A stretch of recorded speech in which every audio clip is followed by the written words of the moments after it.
All right, guys, welcome back to MiahsBug. We're out here in Ridgecrest, California, and we're out here in Dirt Diggers, right? OHV area.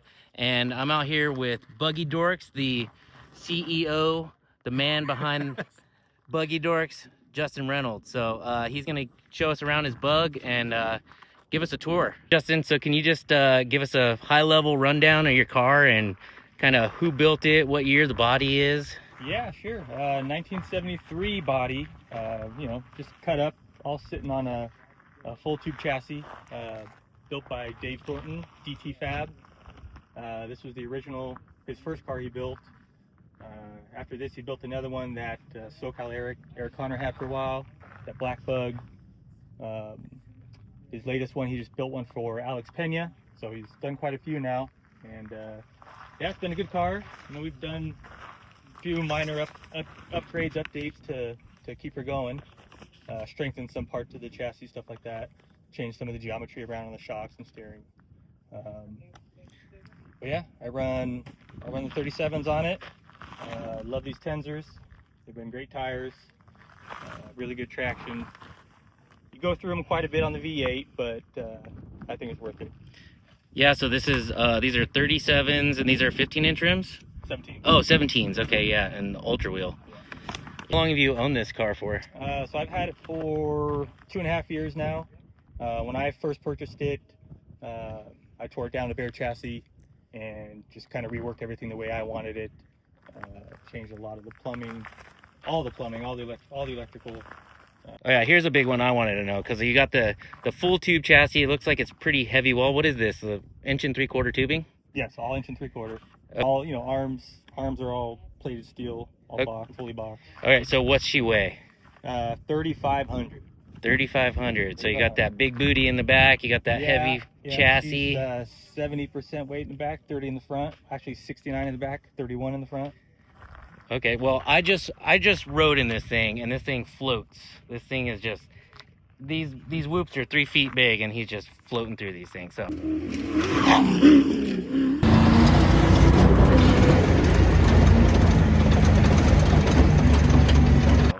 the weight doesn't seem to be a factor right now. The goal. Yep. Yeah, it was a lot of tuning shockwise to get that to operate properly. Okay, so what's the track width on this? We are 89 in the front. 89. She's wide. It's about the same in the back? Yeah, it's about 1 inch narrower in the rear. Okay. And what kind of travel numbers are you getting? Right now we're strapped at 21 in the rear, 22 in the front. Okay, so yeah, strapped. So there's like, what are you getting, and then what is it capable of? You're probably capable of a lot more than that, but yeah, once you strap and bump it, you end up, you know. We were running 24 front and back. Okay. But 24 the front, the steering geometry kind of gets out of whack once it's fully drooped out. Right. And it just feels a little bit more stable with less of that travel. So you felt like the car got more stable when you actually reduced the travel a little bit. Yeah. Okay.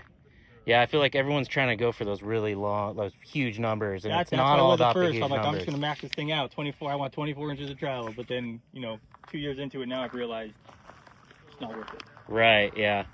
And then I see you just made a light upgrade. What do you got going on up here? Yeah. So I run all GG lightings, all these day makers, all 5-inch, and I just added the 2 7-inch day makers up top. so I can get a little bit more throw on that light, a little more distance. So the 7-inch, that's going to go for your long distance, and then your 5-inch is more for the spread, close-up stuff. Spread and close-up. Yeah. And then I run the yellow lenses on these front ones, which really helps with the dust.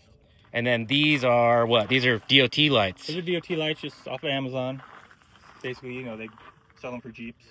Yeah, 7-inch Jeep lights, yeah. And they got blinkers integrated? Yep, integrated blinkers, running lights, high beams, low beams, it's all in there. Yeah, that's awesome. Very cool. What shocks you running in here in the front? I run all the Fox 2.5s, triple bypass, front and back. And then I've done custom bumps on the shafts, front and rear, to get it to feel the way I want it.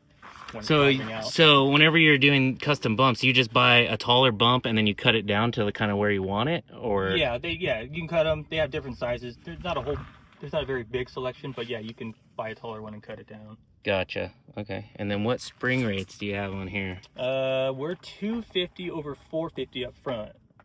So my goal with that was to still be able to hit the big stuff, but I also didn't want to feel all the little razor bumps out there on these trails. Right, yeah. So that 250 really eats those up, and then when I need it, crossing over into the 450.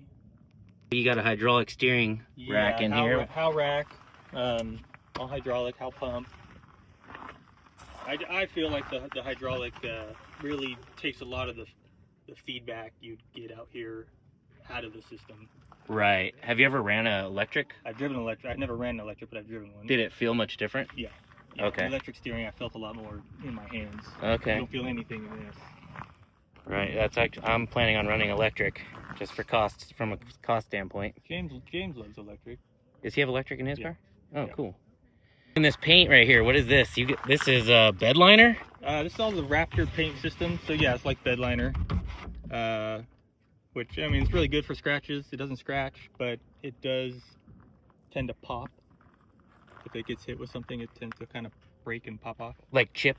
Yeah, chips. Okay, yeah, you would think it would be, you know, Bedliner. It's going to stick on there really well. Yeah, I mean, you know, a lot of it's prep work before it goes on too, so. Right. This thing's cool up here. Did you make that? I did make that. When I originally bought the car, the fuel cell was up here, fuel tank was up here. But I just didn't have enough room to keep. It was nice up there for the weight aspect, the weight ratio, but it wasn't big enough to have a big cell. So I put that in the back, so I just had to cover a hole. Gotcha. Yeah, it looks really cool. So you do a bunch of tin work, bead rolling, stuff like that? Yep, I do. What engine trans combo are you running back here? So this is the 5.3 LS. It's the LM7, so it's basically out of like a 2000 Chevy pickup. It's iron block. So it still has the truck intake manifold on it. I like it. I actually kind of like the way it looks in there, and they say you get the best power out of it as opposed to trying to add aftermarket one on there. Right. But it is built by CBM, just under 400 horsepower at the wheels. Very cool. And then we got Mendiola 2D in a deco case. Have you had any trans problems putting all that power into this? You know, I did previously. Ran into some issues, but I just had John at Transaxle Engineering go through it, and we replaced some parts, and it seems really good now. Cool. And these are 930 CVs? 930 CVs. A lot of people are going to 934s. I mean, I thought about it, but it seems like they hold up fine for. Yeah, I have. With this horsepower, I'm not worried about it. If I was to step it up, and I don't want to go through 934s. Cool. And then this tin work back here, I thought I saw a post, you did a lot of this tin work, right? Yeah, I did all this tin work back here. Basically started it last year, started the bead rolling, so I've practiced quite a bit and just trying to hone in on that. It looks really good. I can't find a flaw in it. What about this exhaust? Is this homebrew? Exhaust was built by, well, it was already on there when I got the car, so. Oh, okay. So it came from DT Fab. But yeah, so exhaust was already on there. Just got two little resignators stuffed in there. Intake, I built all the intake. So you got the dual umps. Yeah. You know, a lot of people will run open filters with an outerwear or something on it, but those, you suck up way too much dirt with those. Right. So I wanted the UMPs on there. I didn't want to choke down my flow, so I did the duals. And it seems good. Yeah, that's awesome. And you're pointing them back, keep that dust out as best you can. Yep. What about this spare tire? Like, is it better with having all this weight in the back here, kind of floating in the front? And I wouldn't say it's better. You know, for me, it was a necessity. It needed to be back here, and I had nowhere else to put it. So I had James Ginsberg built me that rack. Yeah, I like it. It's big. It looks big back there, but and it doesn't block airflow, and you don't have any cooling issues, yeah, right? I kind of felt like it actually helped with airflow. Oh, it's like a scoop. Nice. Yeah, so I'm actually going to do some tin work kind of in here to kind of baffle it in a little bit and kind of direct more air into there. Originally, I had this radiator was flipped, and I had the fans pulling hot air off the motor. But I realized once we get moving, once we're up at speed, your wind is kind of messing with the fans. They're not able to pull it out. Right, you're fighting it. You're fighting what God wants. Yeah. So now I got now I got fresh cool air coming in, blowing down on top of the motor, and it's a lot better. What's your favorite part about driving a V8 Bug? I like that low end torque. Okay, so I like lugging it. Right. I mean, yeah. I like getting on it too, but you know, most of the time cruising out there when we're at speeds, I'm in third or fourth, just kind of keeping the RPMs low, but using all that torque. Right. It seemed like when we were out cruising, you threw it in second, and you can just kind of run it around right there in second gear. You're not slamming gears through first, second, third. It's just cruising. I'm hardly ever. First is like for stopping. You stop, put it first go, then you're second, then it's never first again. Well, there's no stop signs in the desert, so we don't need that. Okay, so what kind of rear lighting you got in here? I see you got a chase bar and a couple whips. Yeah, so originally I did the chase bar before I had the spare up there. Of course, now with the spare, you can't see the light bar from the back. And that's just a cheap light bar off of Amazon. Oh, I thought it was a Casey. No, that's just the mount. I could have swore it was a Casey. No, that's just from Amazon. I did the 5150 whips. They're good whips. Haven't had any issues with them. Back, I'm running the GG lights for dust lights. Oh, okay. Those are super bright. I like those because they just light the dust up at night. Yeah. And, you know, for safety during the day so people can see me, but at night it looks really cool. Yeah. One thing I like about GG is they seem like really good lights, and they're affordable. They're not completely crazy overpriced like a lot of the race lights. Nothing against those. That's what drew me to them. And you know, I wanted to test it, and they've been great lights. No issues at all. And yeah, that's great. All right, so with all this power, a lot of people probably know already because of some of your Instagram, but can you do wheelies in this thing? Yes. Yeah. I mean, you know, we're under 400 to the wheels, but that 30-70 weight ratio, it'll do the wheelies. That's awesome. All right, cool. So you got full glass in this thing. Yeah, full glass. That was a huge upgrade for me for these winter months. You know, got a heater in there, so I wanted the full glass to take advantage of that heater. So I just have a little bit of sealing up to do between the body and the chassis back here. Right, yeah. And then, you know, around the shocks. Yep. Unfortunately, you got to poke holes in these things to make them work right. Oh, yeah. All right, so what do you got in here for the interior layout? So I went with the PRP seats. You know, go online and do their custom build, which is fun. So it's all custom, all the colors and textures I chose. What texture is this right here? That's like the ostrich. The ostrich, very nice. And you got 3-inch belts? Yep, 3-inch belts.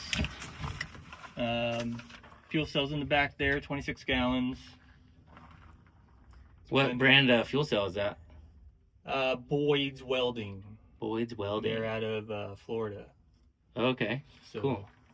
Does it have foam in there for baffling? No, there's baffles built in it. Oh, okay, cool. So there's baffles in there. That's been great so far. And how many gallons did you say it was? 26. 26 gallons, and that's plenty for those longer rides? Oh yeah, I've never had a fuel issue, and we do some long rides. Radios, comms, I got all rugged radios, comms and radio up here. I upgraded to their STX this past season, and I love these things because they got the bass built in them. Stereo sound, so not that mono sound anymore, so the music sounds really good. Yeah, they were really clear too when we were using them. Sounded great. Rear view camera, that was a godsend, because you know, with that spare tire in that back window, there's no seeing out of it. Yeah. And now you don't have to break your neck trying to turn around and see what's going on. Yeah. So for navigation, I just run an iPad. I run Onyx on there a lot. I also have lead nav on there. We'll have a GPS puck I'm going to put in here, which will bring up that accuracy instead of relying on the iPad's GPS. Cool. And then you got some Switch Pros and an AEM. Yep. Got all the Switch Pros. I originally started with just a 12, but then I ran out, so I had to get an 8 also. So now I've got 20 switches in here. Yeah. The AEM dash. Well, I guess when you got heated seats, you're gonna start needing more buttons. Yeah, and then the heater itself took up three buttons for the three fan speed, so it all added up. Yep. But yeah, the AEM dash, I really like that thing. GPS is pretty accurate, really accurate on that actually for speed, anyways.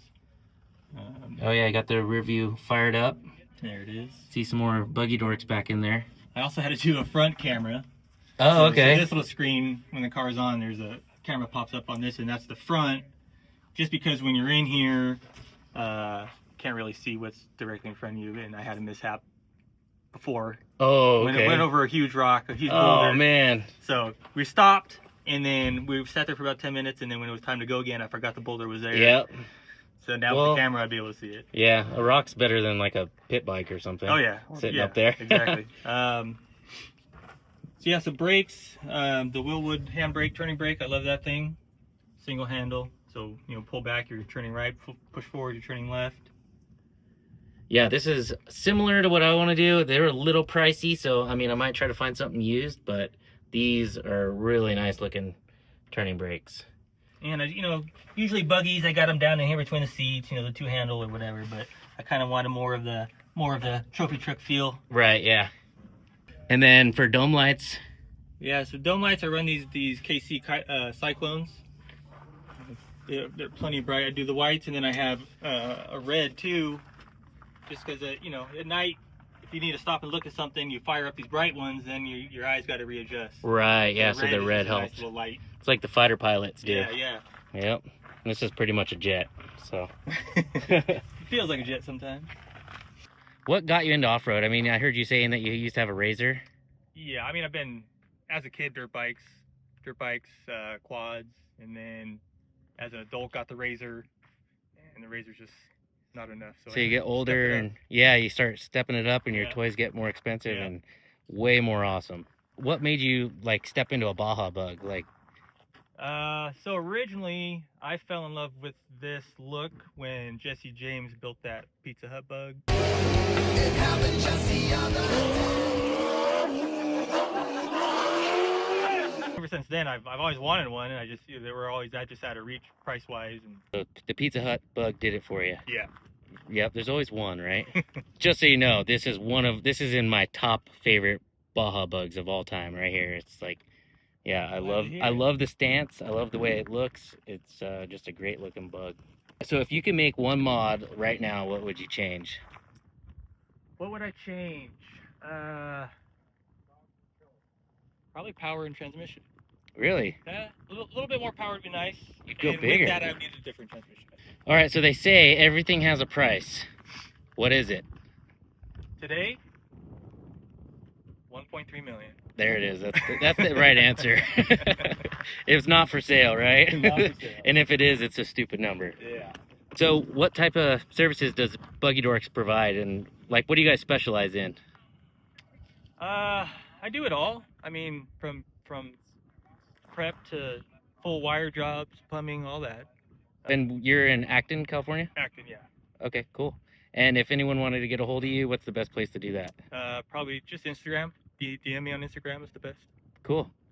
Well, thanks, Justin. All right. And thank you so much for the ride. It was amazing. It was fun. All right. Catch you later. All right.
The underglow.